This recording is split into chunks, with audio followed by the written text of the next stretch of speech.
The morning sun rose over the golden wheat fields of New Eden. It was a beautiful planet. The sky was always blue and the air smelled sweet like flowers after rain. 12 million humans called this world their home. They had built cities and farms and schools. Children played in the streets. Families sat together for breakfast. It was a peaceful place far from the busy center of human space. Captain Alita Vasquez walked through the main spaceport of New Eden's capital city. She was a cargo hauler pilot, and her ship, the Meadowlark, was almost ready to leave. She carried food, supplies to other colonies. It was simple work, but she loved it. She loved seeing the stars and meeting new people. "Beautiful day," said her co-pilot, a young man named Thomas. Elena smiled and looked at the sky. "It's always beautiful here. That's why people come to New Eden, to get away from everything and just live." She did not know that this would be the last beautiful morning New Eden ever see. Far above the planet beyond what any eye could see, something terrible was coming. The Velari Dominion had sent their fleet. 100 crystalline warships dropped out of faster than light travel and surrounded the peaceful world. These ships were massive. Each one was bigger than a mountain. Their hulls shined like diamonds in the sunlight. The Velithari were an ancient race. They had ruled their part of the galaxy for 10,000 years. They believed that younger species were nothing more than insects, pests to be crushed. Humanity had only been traveling among the stars for 800 years. To the Velithari, humans were children playing in a garden that did not belong to them. High Sovereign Kethel stood on the bridge of his flagship. He was tall, almost 8 ft, and his body was made of living crystal. His eyes glowed with cold blue light. He looked at the planet below and felt nothing but disgust. "Begin the cleansing," he said. His voice was like ice breaking. "Should we not give them a chance to surrender?" asked one of his officers. Keith turned slowly. "Surrender? They are vermin. You do not ask vermin to surrender. You simply remove them." The weapons on all 100 ships began to charge. Energy gathered in their cores, growing brighter and brighter until it hurt to look at them. Down on the planet, Elena was walking back to her ship when the first alarm sounded. It was a sound she had never heard before, a deep, terrible wailing that seemed to come from everywhere at once. People stopped in the streets. They looked up at the sky, and then they saw them, the Velithari ships, appearing through the clouds like demons from a nightmare. They blocked out the sun. "What is that?" Thomas whispered. Elena could not answer. Her throat had gone dry. She had heard stories about the Velithari. Everyone had. They were the monsters that parents used to scare their children, but they were supposed to stay in their own space. They were not supposed to come here. The first beam of energy hit the planet's surface 50 miles from the capital. The flash was so bright that Elena had to cover her eyes. When she looked again, there was a mushroom cloud rising into the sky. A second beam hit, then a third, then dozens more. "Run!" Elena screamed. She grabbed Thomas and pulled him toward the Meadowlark. "We have to go now." The spaceport was chaos. People were screaming and running in every direction. Ships were trying to take off, but the Velithari were shooting them down one by one. Alita saw a passenger liner explode just as it left the ground. Burning pieces of metal rained down on the crowd. She reached the Meadowlark and slammed her hand on the Door control. The ramp came down and she pushed Thomas inside. Start the engines now. Alina turned and looked at the crowd. Hundreds of people were running toward the ships, mothers carrying babies, old men trying to keep up, children crying for parents they had lost in the panic. Come on, Alina shouted. Everyone get on. The ship move. They poured into the Meadowlark. The cargo ship was not meant to carry passengers. It was meant to carry food and supplies, but Alina did not care. She packed people into every space she could find, the cargo hold, the hallways, the engine room. Alina, we have to go, Thomas yelled from the cockpit. The ship is too heavy. We can barely lift off. 5 more minutes. We don't have 5 minutes. Another beam hit the city. This one was close. The ground shook so hard that Alina fell to her knees. When she looked up, she saw the spaceport control tower falling. It crashed into a row of ships and exploded. She made the hardest decision of her life. She closed the door.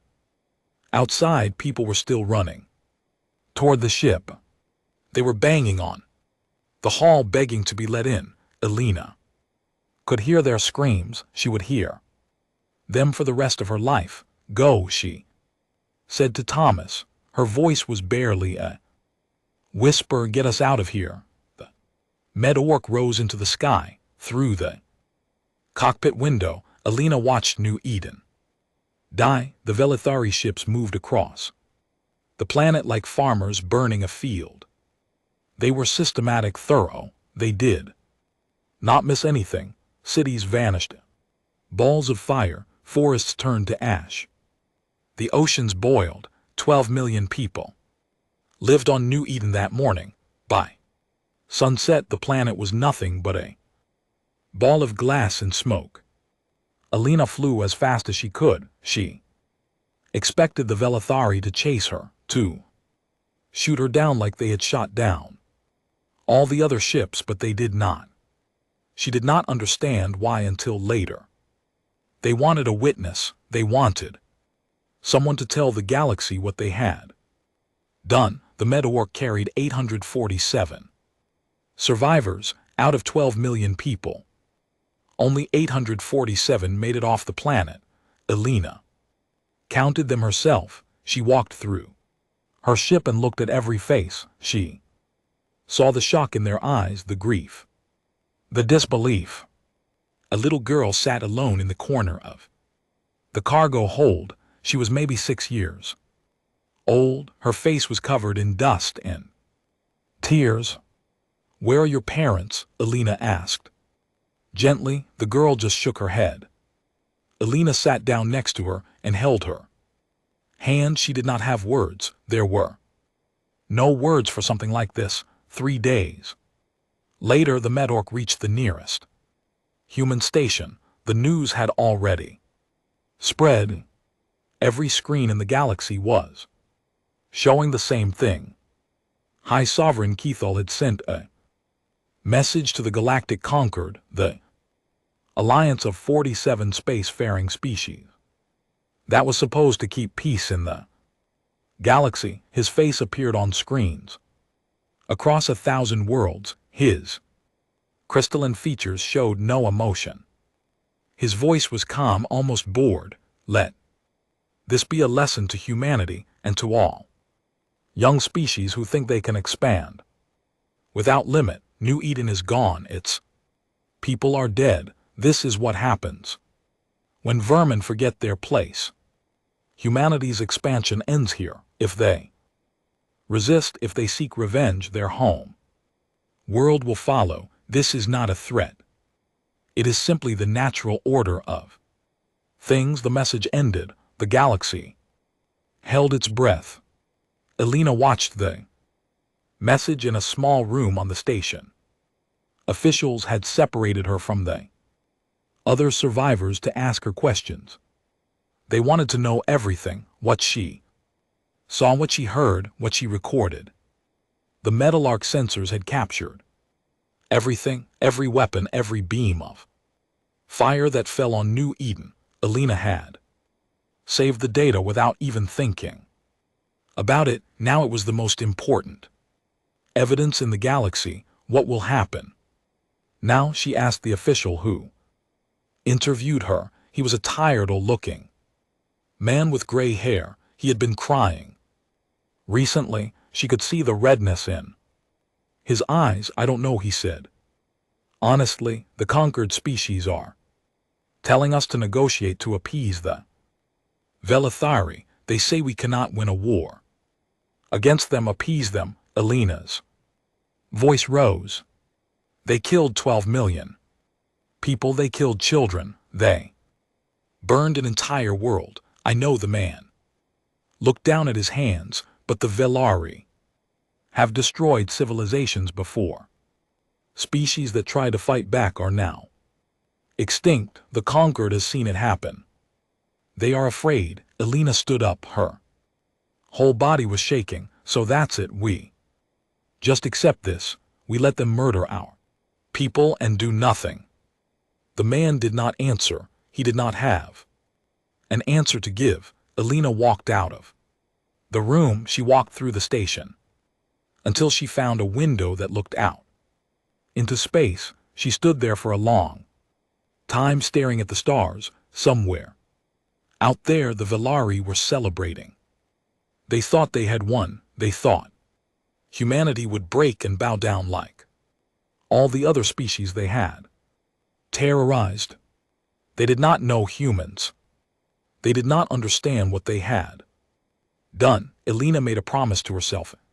That moment, a promise to the 12 million dead, a promise to the little girl who had lost her parents. She did not know how, but she knew that humanity would answer, and when they did, the Velithari would learn what it meant to wake a sleeping giant. For now there was only silence, but it was the silence before thunder. The galaxy waited for humanity to speak. 1 day passed, then 2, then 3. Every news channel, every diplomatic office, every alien government watched and waited.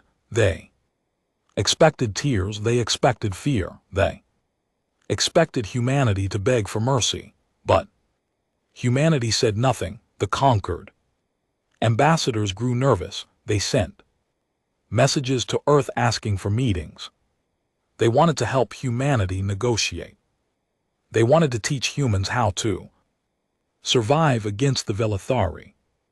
Submit, they said, apologize, give the Velithari what they want. It is the only way. Earth did not respond. High Sovereign Keith watched from his throne room with growing satisfaction. He had seen this before, the silence of a broken species, the quiet acceptance of defeat. Humanity was young, but they were learning. Soon they would send their leaders to kneel before him. Soon they would accept their place in the natural order. The humans are wise, he told his advisors. They know they cannot fight us. Their silence is the silence of surrender. But Keith was wrong. He had made a terrible mistake. He had looked at humanity and seen weakness.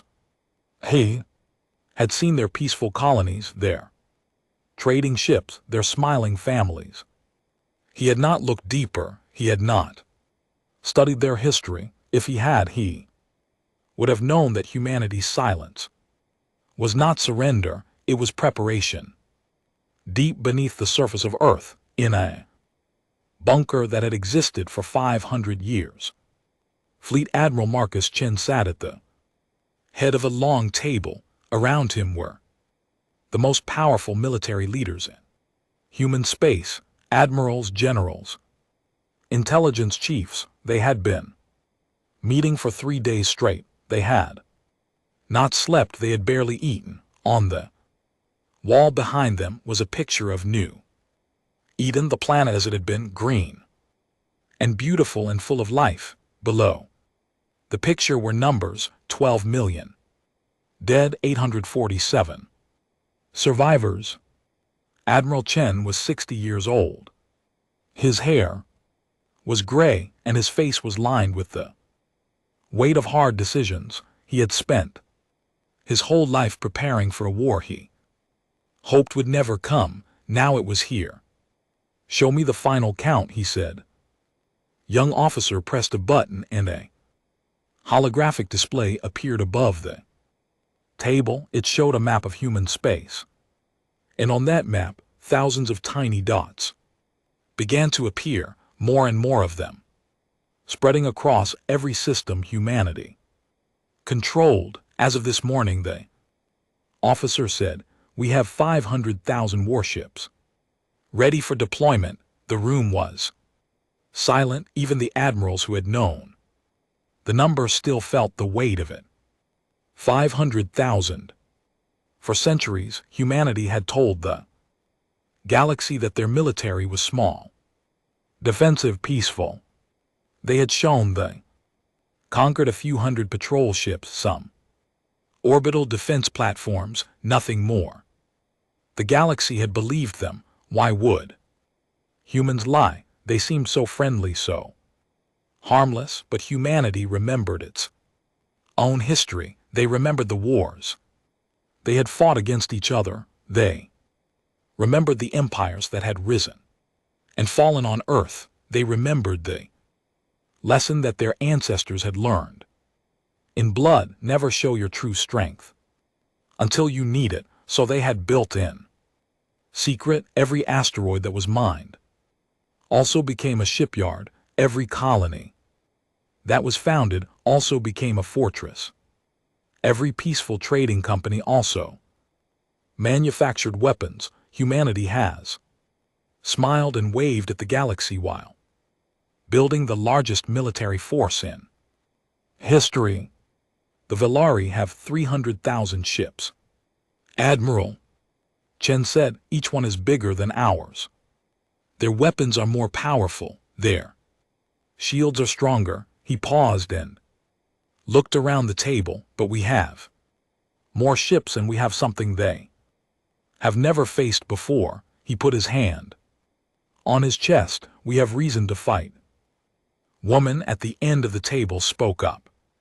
She was Admiral Yuki Tanaka, and she would command the fleet. Her face was calm, but her eyes burned with cold fire. Her brother had lived on New Eden. His wife and 2 children had been visiting him when the attack came. None of them survived. "When do we move?" she asked. "Tomorrow," Chen replied. "But first, we need to send a message." Next morning, every screen in the galaxy lit up. Every channel, every frequency, every communication device showed the same thing. Fleet Admiral Marcus Chen, standing on the bridge of a massive warship. But that was not what made the galaxy gasp. Behind him, through the massive window of the bridge, was a sight that no one had ever seen before. Ships, human warships, thousands of them, tens of thousands, hundreds of thousands. They filled the space behind him like stars in the night sky. Battleships as big as cities, carriers that held thousands of fighters, destroyers moving in perfect formation, dreadnoughts with weapons that could crack planets.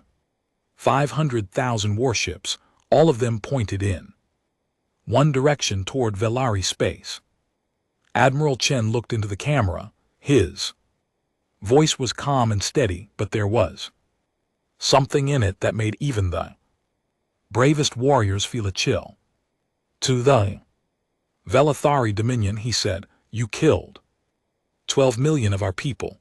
You burned out colony. You murdered our children. You thought we would break. You thought we would bow. You thought humanity was weak." He paused. Behind him, the fleet began to move. The ships turned together, their engines glowing like angry suns. "You were wrong. We do not negotiate with those who slaughter innocents. We do not bow to those who call us vermin. We do not forget. We do not forgive." You wanted humanity to learn fear. Instead, you will learn why.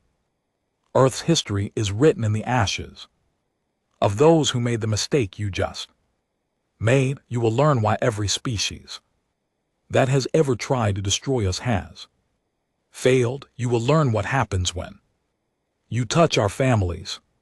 He leaned forward slightly, and his eyes seemed to look directly at High Sovereign Keith himself. We are coming for you, not to conquer, not to rule. We are coming to teach you a lesson that you will never forget, the same lesson that tyrants on Earth learned 1,000 times, the same lesson written in the blood of every empire that thought it could break the human spirit. You can burn our worlds. You can kill our people, but you cannot kill what we are, and what we are is coming for you with 500,000 ships and the fury of 12 million souls crying out for justice. He straightened up. Behind him, the fleet was now fully in motion, a river of steel and fire flowing through space. This is not a threat, Admiral Chen said, using the same words the High Sovereign had used.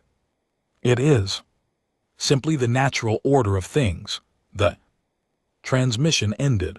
Across the galaxy, billions of beings sat in stunned silence. The conquered ambassadors dropped their drinks. The news channels went wild. Military analysts scrambled to understand what they had just seen. 500,000 ships. The galaxy had thought humanity had maybe 5,000, maybe 10,000. At most. Where had they all come from? How had humans hidden an armada of this size? The answers would come later, for now there was only shock. On the Velithari home world, High Sovereign Keith watched the message 3 times. His crystalline face showed no emotion, but inside something he had not felt in 10,000 years was beginning to stir. Doubt. This is impossible, one of his advisors said. Our intelligence said they had no real military. They are farmers and traders. How can they have such a fleet? They lied. Another advisor said they have been lying for centuries. They let us think they were weak. Cathal raised his hand for silence. He was thinking, calculating 500,000 ships. Even if each human ship was smaller than his own, those numbers were dangerous. Very dangerous. Assemble the fleet, he said finally. All 300,000 ships. We will meet these humans in the void between our empires. We will crush them there and end this foolishness. He stood from his throne and walked to the window. Outside, the crystal spires of his capital city glowed in the light of their ancient sun. They are young, he said quietly. They are angry. Anger makes species do stupid things. They will charge at us with all their fury, and we will break them like we have broken so many others. In 1,000 years, no one will even remember their name. He was wrong again. But he would not learn that for several more weeks. Across human space, the fleet was gathering from every colony, every station, every hidden base. The ships came together. It was the largest military operation in human history. Families said goodbye to soldiers. Children hugged parents who might never come home. Old veterans came out of retirement to serve one more time. Admiral Yuki Tanaka stood on the bridge of her flagship, the UES Unconquered. It was a massive dreadnought, 3 mi long, and bristling with weapons. Around her, officers worked at their stations with quiet efficiency. In her pocket she carried a photograph, her brother and his family smiling on a sunny day on New Eden. She had looked at it 1,000 times since the attack. She had memorized every detail of their faces Admiral, her executive officer said. The fleet is assembled, all 500,000. Ships report ready. Tanaka nodded. She looked out the window at the armada. Stretching into infinity, so many ships, so many souls, all of them willing to die for what the Velari had done. Set course for Velithari space. She said. Maximum speed. Yes, Admiral. What are our rules of engagement? Tanaka thought for a moment, the rage inside her wanted to say, destroy everything. Burn their worlds like they burned ours. Show them no mercy, but that was not who humans were. That was not why they were fighting. We engaged military targets only, she said. No civilian casualties if we can help it. We are not going to become what we are fighting. The officer nodded with respect. Tanaka turned back to the window. We are going to war, she said quietly, but we are going to win it the right way for New Eden, for the 12 million, for everyone who thinks they can do this to humanity. And walk away. The fleet began to move. 500,000 ships carrying millions of soldiers, sailors, and pilots. They moved as one, like a single living creature made of steel and fire and human determination. The galaxy watched them go. Some species cheered, some prayed, some simply stared in wonder. No one had ever seen anything like this. No one had ever challenged the Velari so directly. The humans were coming, and the universe would never be the same. The human fleet moved through space like a river of stars. 500,000 ships traveling together, their engines leaving trails of light that could be seen from planets 100 light years away. They crossed through conquered territory, passing system after system, world after world. The alien species watched them pass. The Korvathi with their great whale-like bodies floated near their space stations and stared in silence. The Mandari, small and clever with 4 arms, calculated the power of the fleet and could not believe their mathematics. The Althorans, proud warriors who had once thought themselves mighty, looked at the endless stream of human ships and felt small for the first time in their history. Admiral Yuki Tanaka stood on the bridge of the unconquered, watching the stars slide past. She had not slept in 3 days. Every time she closed her eyes, she saw her brother's face. She saw his children playing in the garden. She saw them die in fire. Admiral said. Commander Darius Cole, her second in command, you need to rest. The battle is still 2 weeks away. Tanaka did not turn from the window. I will rest when this is over. Cole was a big man with dark skin and kind eyes. He had served in the military for 30 years. He had seen war before, small conflicts with pirates and rebels, but nothing like this, nothing that mattered like this. The crew is watching you, he said gently. If they see you breaking yourself before the fight even starts, it will hurt their spirit. They need their admiral strong. Tanaka finally turned. She looked at Cole for a long moment, then nodded slowly. You are right. I will try to sleep tonight.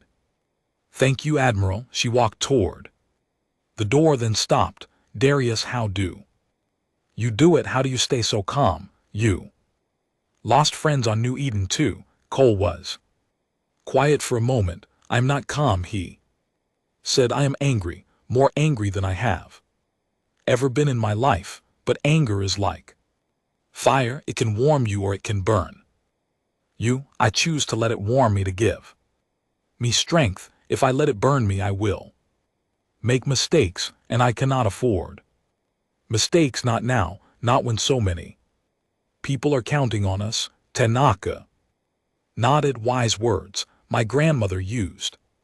To say them, she survived the Third Pacific War on Earth. She knew something about fighting against impossible odds.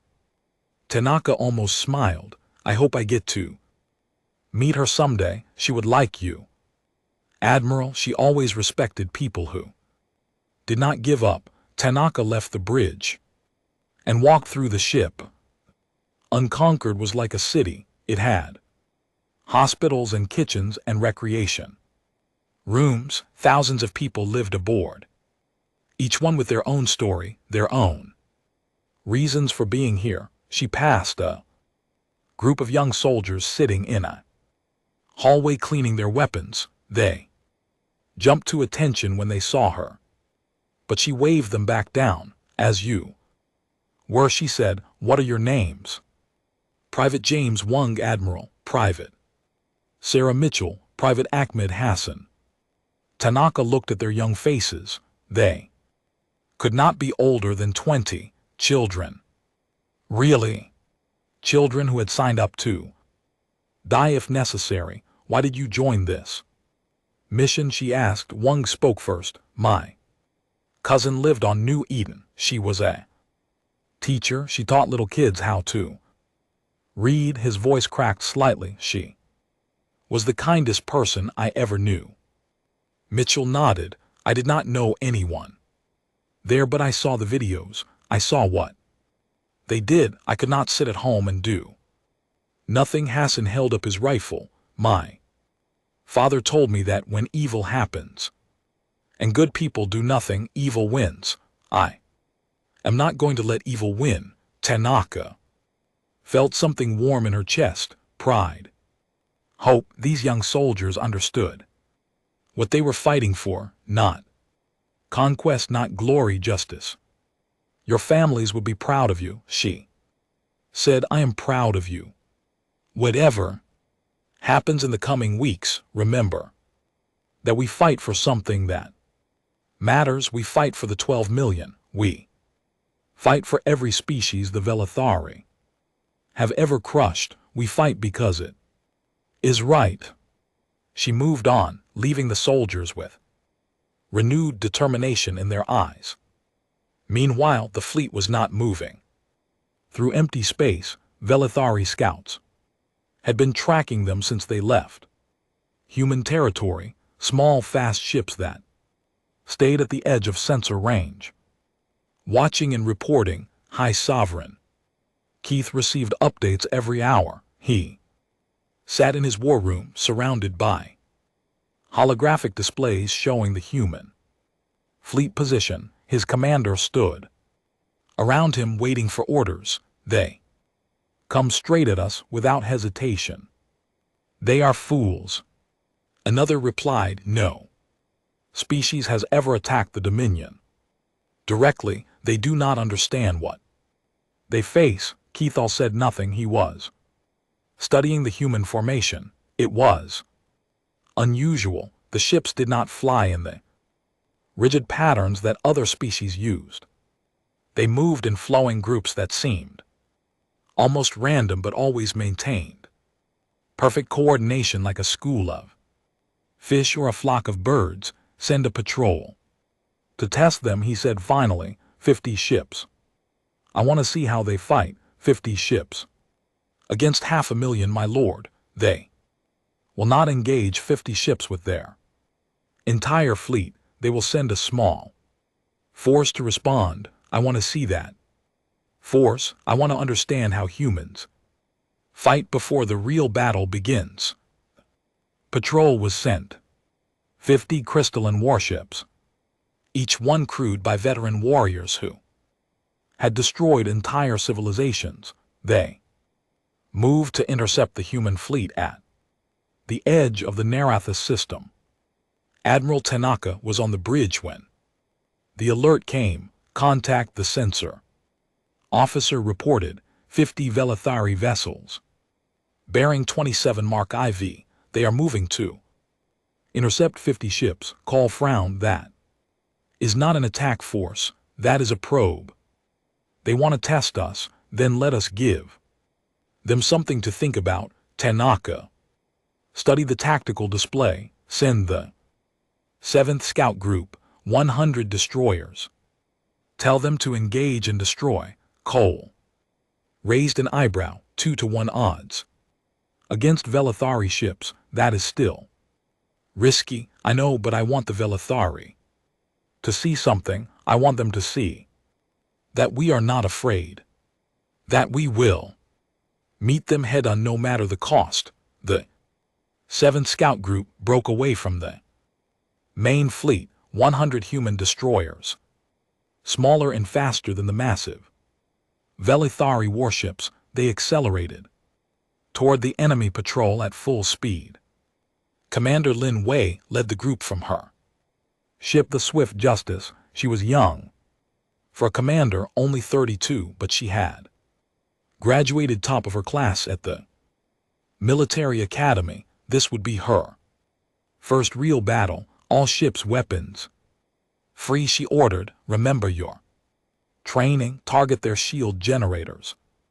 First, work in pairs. Never let them isolate one of us. The Velari patrol saw the human ships coming and formed defensive line, their weapons charged, glowing with deadly energy. They expected the humans to slow down, too. Circled to look for weakness. The humans did not slow down. They hit the Velithari line like a hammer hitting glass. The human destroyers split into pairs at the last moment, each pair focusing fire on a single enemy ship. Their weapons were smaller than the Velithari guns, but they fired faster. Much faster. Beams of energy and missiles struck the crystal ships from multiple angles at once. The Veli shields flared and flickered. They were designed to stop massive single impacts, not dozens of smaller hits coming from different directions. The human engineers had studied Vether technology for decades, waiting for this moment. They knew exactly where to aim. First ship exploded 3 minutes into the battle, then another, then another. They are adapting their shields, one of Lin's officers shouted. Then we adapt. Faster, all ships switch to pattern. Delta, rotate firing frequencies. The human ships changed their attack pattern. Without missing a beat, they had practiced this thousands of times in simulations. The Veloth tried to keep up, but they were not used to enemies who changed tactics in the middle of a fight. For 10,000 years, their enemies had been predictable, easy. Humans were not easy. The battle lasted 18 minutes. When it was over, all 50 Velithari ships were destroyed or disabled. The humans lost 12 destroyers, 12 ships, over 1,000 lives. Commander Lin Wei looked at the wreckage floating in space. She had won, but she did not feel like celebrating. Those were the first human ships lost in this war. They would not be the last. Send a message to the Admiral, she said. Quietly, mission accomplished. Enemy patrol destroyed on the Unconquered. Admiral Tanaka received the report. She read the casualty numbers and closed her eyes for a moment. 12 ships, Hull said. That is better than I expected. Every ship had a crew. Every crew member had a family. Tanaka opened her eyes. But they did not die for nothing.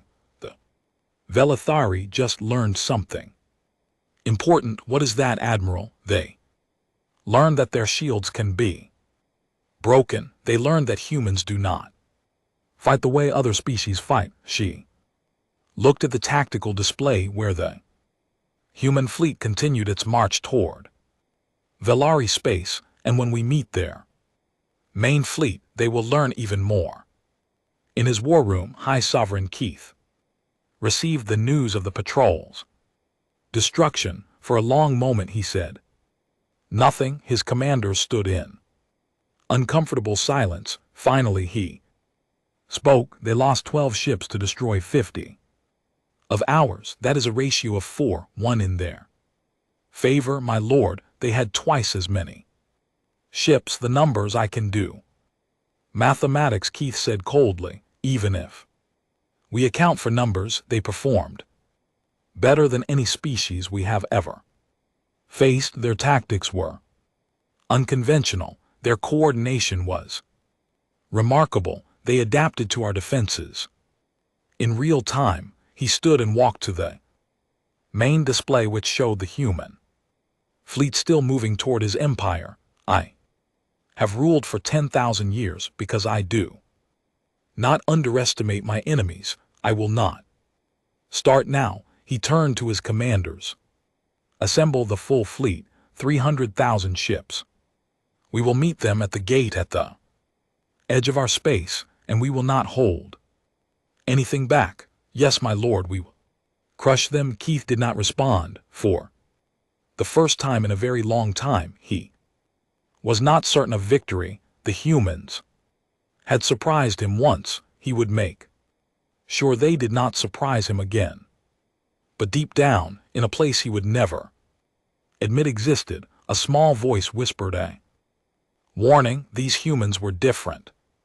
They fought with a fire he had never seen before, not the fire of conquest or pride, the fire of grief, the fire of beings who had nothing left to lose. That fire, the voice whispered, might be impossible to extinguish. The place was called Keith's Gate. It was a region of space at the very edge of Velari territory, named after the High Sovereign himself. Here, thousands of years ago, he had stopped an invasion by a species whose name was now forgotten. Their entire civilization had been erased from history. Now the gate would see battle again.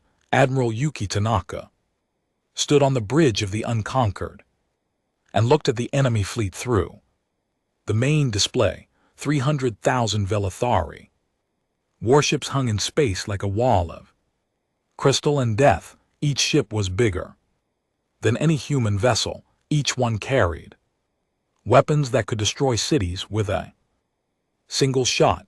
Behind her, 500,000 human ships waited in formation. They were smaller, yes, less powerful. Individually, yes, but there were more of them. And inside each one were men and women who had volunteered to be here, who had chosen to fight. Admiral Commander Cole said softly, "The fleet is ready. All ships report green." Tanaka nodded. She had not slept the night before. Instead, she had written letters to the families of every crew member on her ship, letters that would only be sent if she died, letters that said how proud she was of their loved ones, how brave they were, how their sacrifice mattered. She hoped none of those letters would need to be sent, but she knew better. Open a channel to the fleet, she said. Channel open. Admiral Tanaka took a deep breath. 500,000 ships were listening, millions of souls waiting for her words. This is Admiral Tanaka. In a few minutes we will engage the Velithari fleet. Some of us will not survive this battle. I would not lie to you about that, but I want you to know why we are here. She paused, gathering her thoughts. 6 weeks ago, the Velithari destroyed New Eden. They killed 12 million of our people.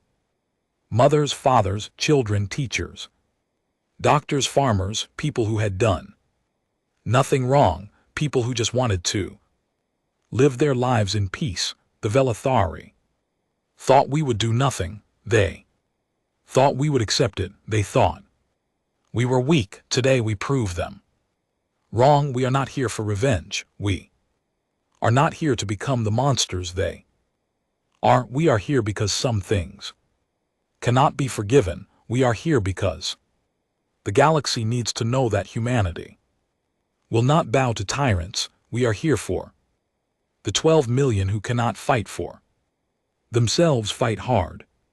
Fight smart. Look after each other, and when this is over, we will go home. We will hold our families. We will tell them what we did here today for New Eden, for Earth, for humanity. She cut the channel around. Her officers wiped tears from their eyes. Even Cole, the steady rock who never showed emotion, had to look away. For a moment, Admiral the censor officer said, "The Velithari fleet is moving. They're coming toward us." Tanaka straightened her uniform. Then, "Let us meet them. All ships advance. Execute attack pattern Omega." The human fleet surged forward, 500,000 ships moving as one, their engines burning bright against the darkness of space. On the Velithari flagship, High Sovereign Keith watched the humans come. He had expected them to wait to form a defensive position and let him attack. Instead, they were charging directly at his fleet. "Bold," he admitted. "Foolish but bold, my lord. Their formation is unusual. They are not following standard combat patterns. Standard patterns are for species that do not know how to fight. The humans have something else in mind. No matter. Our shields will hold. Our weapons will break them. Begin the engagement." Velithari fleet opened fire. 300,000 ships releasing their weapons at once. The space between the two fleets filled with beams of energy and streams of projectiles. It was like a storm of light, beautiful and terrible at the same time. The human fleet did not try to block the attack. They could not. Their shields were not strong enough. Instead, they scattered like birds following a predator. The human ships broke formation and flew in chaotic patterns that made them almost impossible to hit. And then they hit back. Human ships worked in groups of 5, focusing their fire on single Velithari vessels. They aimed for the same spots that the 7 scout group had targeted during the first skirmish: shield generators, weapon ports, engine housings. Each shot alone did little damage, but together, firing in perfect coordination, they could crack the crystal hulls. The first Velithari battleship died 15 minutes into the battle. Its shields failed under the concentrated fire of 50 human destroyers. Its hull cracked. Its reactors exploded. Thousands of warriors died in an instant. Keith felt a shock he had not experienced in millennia. One of his ships destroyed, a ship that had survived 100 battles, killed by these young upstarts. "Increase power to shields," he ordered. "Close the distance. Make them fight us." Directly, the Vathi fleet pushed forward, trying to get close enough to use their superior size and firepower. But the humans would not let them. They kept moving, kept darting around, kept hitting from angles that could not defend. Admiral Tanaka watched the battle from the bridge of the Unconquered. Her ship was in the middle of the fighting, surrounded by chaos and death. Energy beams flashed past the windows. Explosions bloomed in the distance. The ship shook from near misses. Carrier Group 7 moved to Sector 9 and provide cover for the damaged cruisers. Destroyer Squadron 12 target that cluster of enemy ships on the left. Flank Dreadnought Division 3 with me. We are going for their command formation. She was playing the battle like a musician plays an instrument. Every ship had its role. Every movement had its purpose. She could see the whole picture in her mind, adjusting and adapting faster than the Velithari could respond.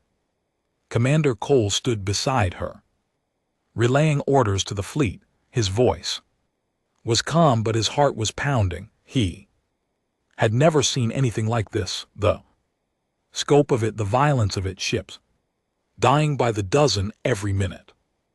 Admiral, we are losing ships faster than projected. Current losses at 42,000.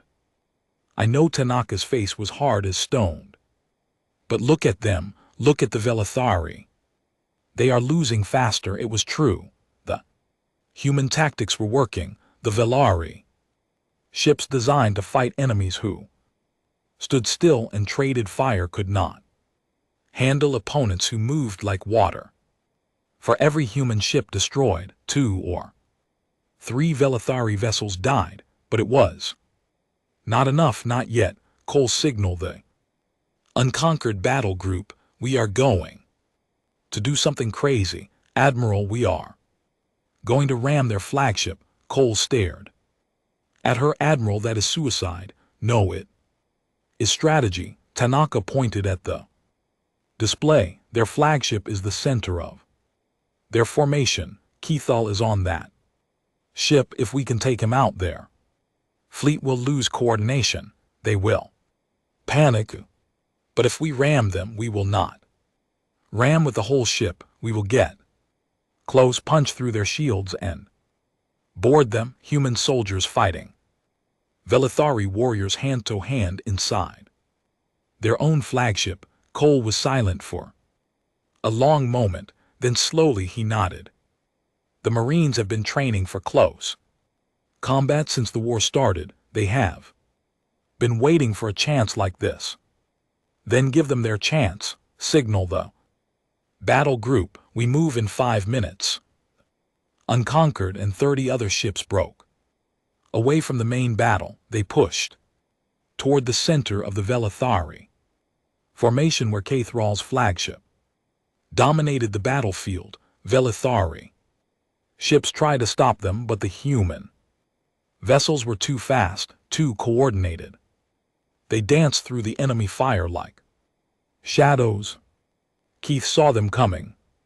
What are they doing? They cannot possibly think they can attack my ship directly, my lord. They are not slowing down, they are going to. The Unconquered hit the flagship's shields at full speed. The impact was tremendous. Both ships shook like they had been struck by a god, but the human ship had been built for this. Its forward section was reinforced, hardened for exactly this kind of attack. Theory shields flickered and died. The Unconquered's hull scraped against the crystal surface of the flagship, tearing a hole in the enemy ship's side, boarding parties away. Tanaka shouted. Hundreds of human Marines poured out of the Unconquered and into the Velari flagship. They wore heavy armor and carried weapons designed to crack crystal. They had trained for this. They had dreamed of this. Now they would fight for this. The battle inside the flagship was brutal. Velithar warriors were tall and strong. Their crystal bodies hard to damage, but the humans were fast and furious. They fought in teams, covering each other, never letting the enemy isolate one of them. Sergeant Maria Santos led her squad through the corridors of the alien ship. The walls were made of crystal that glowed with inner light. The air smelled strange, like metal and electricity around every quarter. Velithari warriors waited to kill them. Gornade, she shouted. One of her soldiers threw an explosive device into a group of enemies. The explosion shattered their bodies like glass. Move, keep moving. We have to reach the bridge. They fought their way deeper into the ship.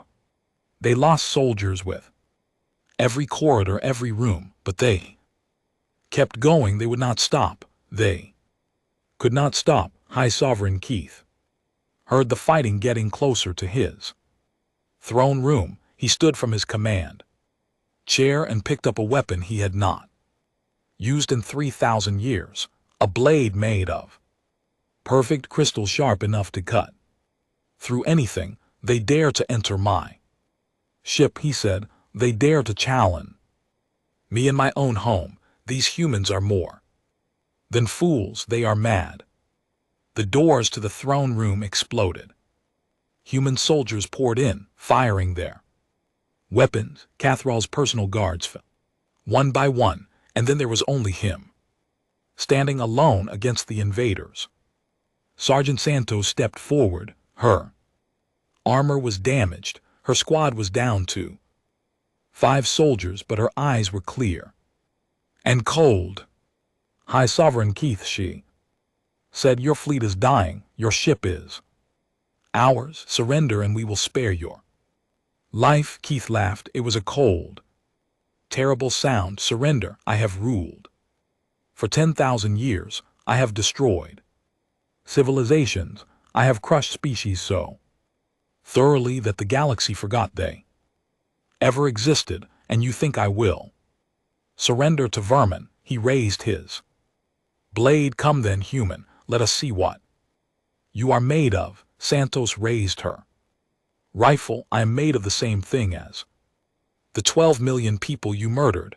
I am made of New Eden. I am made of humanity. She fired. The battle for the flagship lasted 2 hours. When it was over, Keith was dead, his crystal body shattered on the floor of his own throne room. The Velithari command structure collapsed. Ships that had fought in perfect coordination for millennia began to scatter. Admiral Tanaka, bloody but alive, stood on the bridge of the captured flagship and looked at the battle still raging outside. The Velar fleet was breaking, ships were retreating, running. Admiral Cole said through the communication system he was still on the unconquered final count. We lost 89,000 ships, 4.2 million dead, but the Velithari, they only have 40,000 ships left. They are running. Tanaka closed her eyes. 89,000 ships, millions of her people. The cost was enormous. The grief would last for generations. But they had one. Signal all ships, she said. Her voice was tired but strong. Do not pursue. Let them run. We are not here to exterminate them. We are here to deliver a message. What message, Admiral? Tanaka opened her eyes and looked at the stars. That humanity will not be broken. That we protect our own. That anyone who touches us will face consequences beyond their imagination. She walked toward the window and looked out at the battlefield. Thousands of ships, human and Velithari, drifted in the darkness. So much death, so much sacrifice. We have won this battle, she said quietly. Now we need to win the peace. The battle was over, but the war was not finished. Admiral Yuki Tanaka stood on the bridge of the captured Velithari flagship and watched her fleet regroup. They had won an impossible victory, but the cost had been terrible. 89,000 ships lost, 4.2 million human lives ended in the cold darkness of space. She thought about each one of them, the young soldiers she had met in the hallway, Commander Lin Wei and her scout group, the Marines who had fought and died, taking this very ship, Sergeant Santos, who had killed the High Sovereign, himself had not survived the battle. She had been struck down by a Velithari guard just moments after Keithal fell. Admiral Commander Cole's voice came through the communication system. What are your orders? Tanaka took a deep breath. We move forward. The Velithari still have 40,000 ships. They still have their home world. They could come after us again in 100 years. Are we going to destroy them completely? No. Tanaka's voice was firm. We could. We have the strength now, but that is not who we are. That is not what the 12 million would want. She turned to face the bridge crew. They were a mix of human officers and captured Velithari crew members who had surrendered. The aliens looked at her with fear in their eyes. They expected death. They expected the humans to do to them what they had done to so many others. We are going to their home world. Tanaka said, we are going to end this war the right way. With terms, with justice, not with genocide. The human fleet, now 411,000 ships strong, moved deeper into Velari space. They passed planets and stations that had never seen an enemy force in their history. The Velithari on those worlds watched in horror as the human armada flew overhead. They expected fire and death. None came. The humans did not attack a single civilian target. They did not bomb cities or destroy infrastructure. They simply flew past. Their message clear: we could hurt you, but we choose not to. Words spread through the Dominion. The humans were different.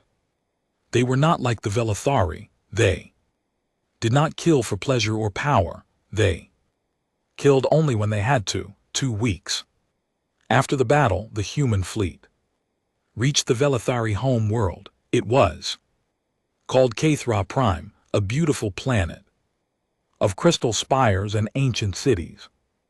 Billions of Velithari lived there, the oldest civilization in the known galaxy. Admiral Tanaka took a shuttle down to the surface. She brought only a small honor guard and Commander Cole. The Velithari could have tried to kill her. They could have fought to the last being. Instead, they sent a delegation to meet her. The new leader of the Velithari was called Sovereign Fall. He was young by Velithari standards, only 2,000 years old. He had opposed Keithal's attack on New Eden, but his voice had been ignored. Now, with Keith dead, the other leaders had chosen him to negotiate. They met in a great hall made of living crystal. The walls sang with harmonics that had echoed for 10,000 years. Troll stood at one end, surrounded by his advisors. Tanaka stood at the other with only Cole at her side. Admiral Tanaka, Troll said. His voice was softer than Keith's had been, less cold. You have defeated us. Our fleet is broken. Our High Sovereign is dead. You have every right to destroy us completely. Why have you not done so? Tanaka walked forward until she stood face to face with the tall alien. Her uniform was still stained with blood from the battle. She had not changed it. She wanted them to see what this war had cost, because destruction is not justice, because killing every Velithari will not bring back the 12 million people you murdered, because becoming you would be a defeat worse than any battle.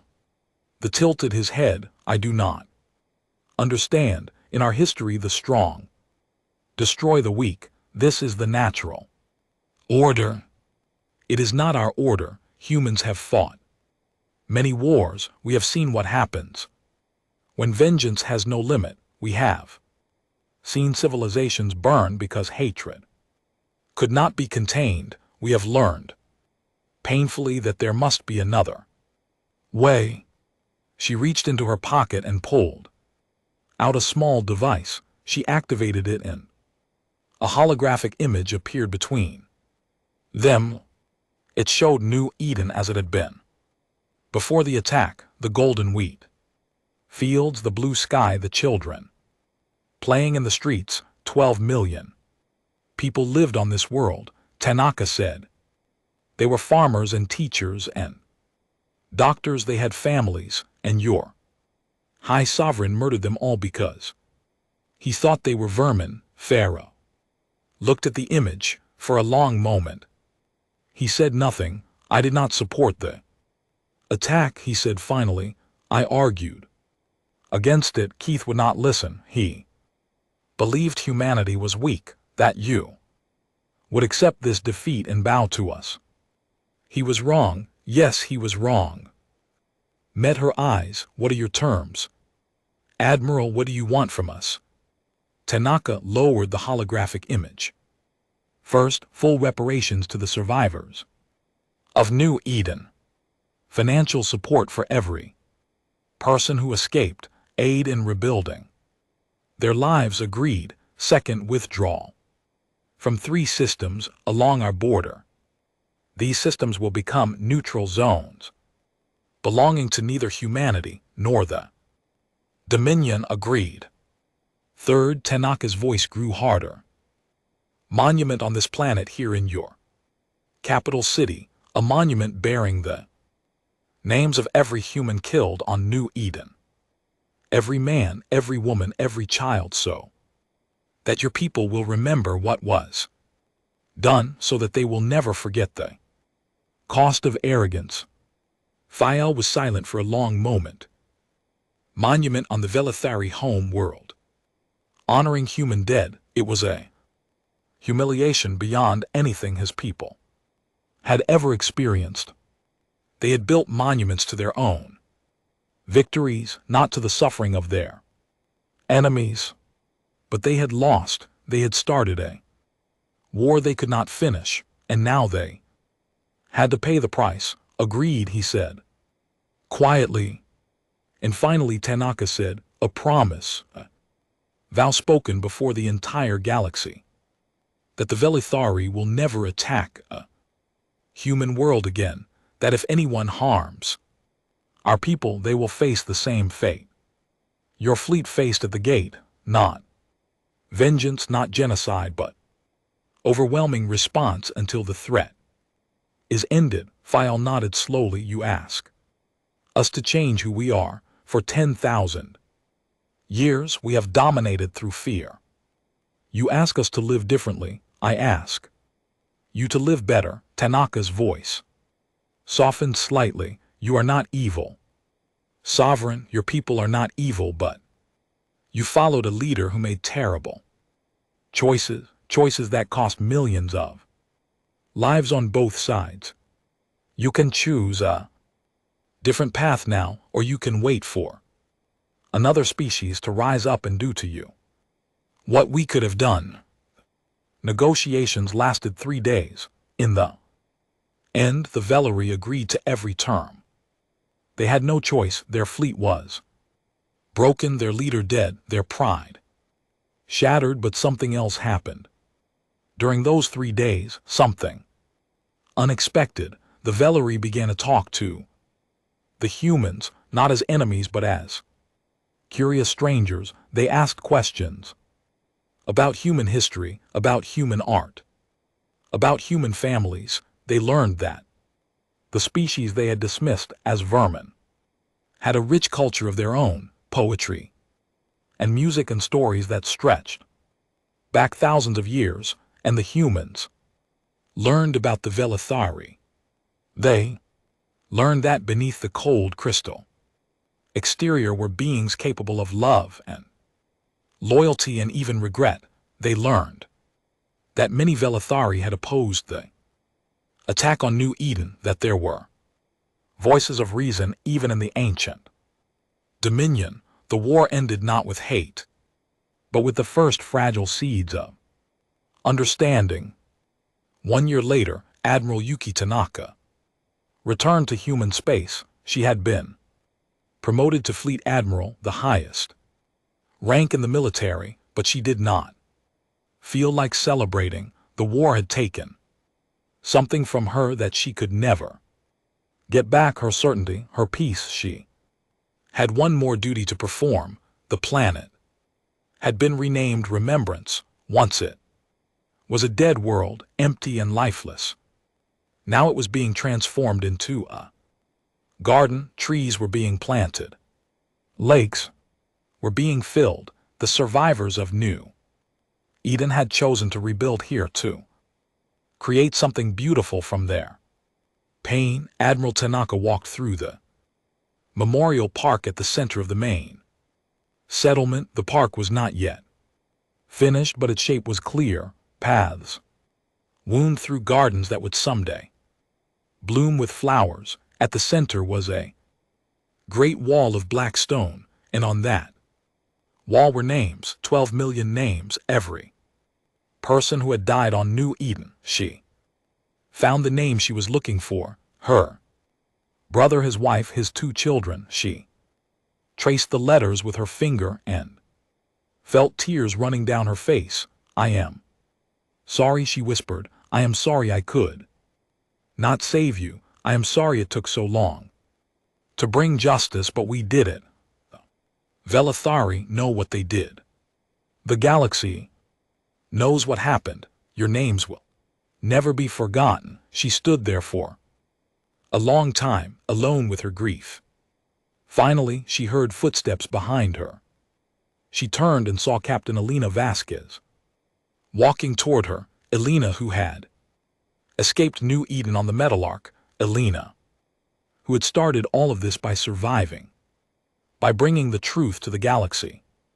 Admiral Elena said they are ready for the ceremony. Tanaka wiped her eyes and nodded. Let us go. The ceremony was held in a field near the memorial. Thousands of people had gathered, survivors of New Eden, soldiers who had fought in the war, families of those who had not come home, leaders from Earth and the colonies, even some conquered ambassadors, species who had once told humanity to submit.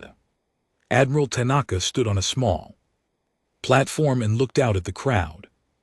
She saw grief in their faces. She saw pride. She saw hope. 1 year ago she began. We lost 12 million souls. 1 year ago we thought our hearts would never heal. 1 year ago the galaxy thought humanity was finished. She paused and looked at the sky. It was blue and clear, just like New Eden's sky had been. We are not finished. We will never be finished because humanity does not give up. We do not bow to tyrants. We do not forget our dead. We carry them with us in our hearts, in our memories, in the very fabric of who we are. The people of New Eden died because a cruel leader thought they did not matter. Today we prove him wrong. Today we build a world in their honor. Today we show the galaxy that love is stronger than hate, that hope is stronger than fear, that life will always find a way. She stepped down from the platform and walked to a small patch of bare earth at the edge of the field. Elena Vasquez met her there holding a small tree sapling. This tree, Tanaka said, is from Earth, from the same forests that our ancestors walked through 1 million years ago. It will grow here on remembrance, and it will be the first of many. Someday this whole world will be a garden, a living memorial to those we lost. Elena knelt and placed the sapling in the earth. Together she and Tanaka covered its roots with soil. Around them, children began to play. Children born after the attack, named for grandparents and aunts and uncles who had died on New Eden. The galaxy was watching. Trillions of beings across 1,000 worlds saw the ceremony. They saw humans planting a tree on a world they had built from nothing. They saw a species that had been attacked, that had fought back, and that had chosen mercy over vengeance. The Velari watched too. On Kathra Prime, the monument was being constructed, a great pillar of black stone in the heart of their capital, bearing 12 million human names. Young Velathari walked past it and stopped to read. They learned about the people their ancestors had killed. They learned that those people had been real, had been loved, had mattered, and somewhere in the crowd on remembrance, the little girl who Elena had found in the cargo hold of the meadowwork held her new mother's hand and smiled. She was 7 years old now. She did not remember much about the attack, but she remembered Elena's face. She remembered being saved. She looked up at the sky and saw A future full of possibility. The war was over, the dead were honored, the survivors were healing, and humanity, young and fierce and full of fire, had taken its place among the stars, not as conquerors, not as victims, as a people who would never forget, who would never give up, who would always fight for what mattered. The galaxy had learned its lesson, and it would not forget either.